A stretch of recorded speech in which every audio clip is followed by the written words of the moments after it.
నేను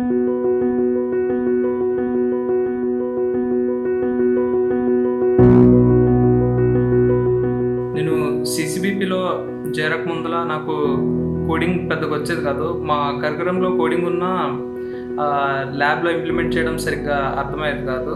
దాని తర్వాత CCBPలో IDP ప్రోగ్రామ్ అనేది ఇచ్చారు నాకు. దాని ద్వారా మాకు వచ్చే teachers step by step from scratch అనేది నేర్పించారు. CCBP 4.2లో చేరాక నేను ఫ్రంట్ ఎండ్ నేర్చుకున్నాను, బ్యాక్ ఎండ్ నేర్చుకున్నాను, వెబ్సైట్స్ కూడా బిల్డ్ చేశాను. I'm very happy for that. ఈ ప్రోగ్రాంలో నాకు బాగా నచ్చిన ఆస్పెక్ట్ ఏంటంటే మైండ్ సెట్ ప్రోగ్రామ్. ఇవి నేను వినేసి బాగా మోటివేట్ అయ్యి నెక్స్ట్ మామూలు క్లాసెస్ వినేవాడిని. అక్కడ ఏంటంటే వీళ్ళు స్టార్టింగ్ ఫ్రమ్ ది బేసిక్ నేర్పిస్తారు. దాని ద్వారా ఏంటంటే స్టార్టింగ్ కొంచెం లెర్నింగ్ స్లోగా ఉన్న ఫండమెంటల్స్ అనేవి బాగా నేర్చుకోవచ్చు.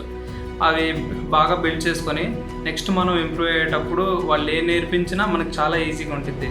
ఈ జర్నీలో నేను ఏం నేర్చుకున్నాను అంటే స్కిల్స్ బిల్డ్ చేసుకున్నవి చాలా ఇంపార్టెంట్. ఎందుకంటే మనం స్కిల్స్ బిల్డ్ చేసుకుంటే ఆటోమేటిక్గా ఇండస్ట్రీ రెడీగా ఉంటాం. ఇంటర్వ్యూ అనేది ఈజీగా ఫేస్ చేయగలం. BTech first year or second ఇయర్లో చేరుంటే నేను ఈ ప్రోగ్రామ్ అనేది ఇంకా బాగా నేర్చుకున్నాను, స్కిల్స్ ఇంకా బాగా ఇంప్రూవ్ చేసుకునేవాడిని. అట్ ప్రజెంట్ నేను ఇప్పుడున్న జాబ్ కంటే ఇంకా హై ప్యాకేజ్ జాబ్ సెలెక్ట్ అయ్యేవాడిని.